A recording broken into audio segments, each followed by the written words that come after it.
இன்றைக்கி ஒரு அறுவடை வீடியோ தான் பார்க்க போகிறோம். ஆனால் 3 இடத்துல அறுவடை பண்ண போகிறோம். மாடியிலேருந்து கீழே வரைக்கும் அறுவடை பண்ண போகிறோம். முதல்ல எடுத்ததுமே வேங்கேரி கத்திரிக்காய் ஒன்று நல்லா பெருசாக இருந்துச்சு. பறிச்சுக்கிட்டு ரெட் ரோஸ் ஒன்று நல்லா பூத்துருந்தது, அதையும் பறிச்சுக்கிட்டு பூஜைக்காக செம்பருத்தி பார்த்தேன். மாடியில் ஒன்று தான் இருந்துச்சு. அப்புறம் மல்லி ஒரு 3 இருந்துச்சு. பறிச்சுக்கிட்டு வெண்டைக்காவை பறிக்க ஆரம்பிச்சிட்டேன். நான் பறிக்கிறதுக்கு முன்னாடி காலையிலேயே கொஞ்சம் வெண்டைக்காய் பசங்களும் அவரும் பறித்து வச்சுருந்தாங்க. இந்த மொசைக் வைரஸ் வந்தவனும் ஒரு 2 வெண்டைக்காய் கொஞ்சம் ஒரு மாதிரி வித்தியாசமாக இருந்துச்சு. அதுக்கப்புறம் ஒரு வெண்டைக்காய் வந்து ஒரு மாதிரி சங்கு சக்கரம் மாதிரி இருந்துச்சு, பார்க்கறதுக்கே வித்தியாசமாக இருந்துச்சு.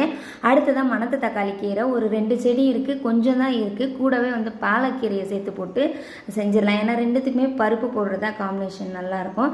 அதனால் பறிச்சுக்கிட்டேன். ஏன்னா மழை காலம் வந்தாலும் கீரை வந்து கொஞ்சம் டேமேஜ் ஆகிதாங்க வரும், நிறைய பூச்செடிக்க ஆரம்பிக்கும்.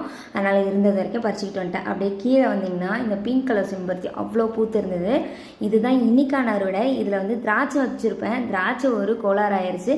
என்னன்றதை அடுத்த வீடியோவில் சொல்கிறேன். இந்த அறுவடை பிடிச்சிருந்தா லைக் பண்ணி ஷேர் பண்ணி சப்போர்ட் பண்ணுங்கள். தேங்க்யூ. Happy gardening.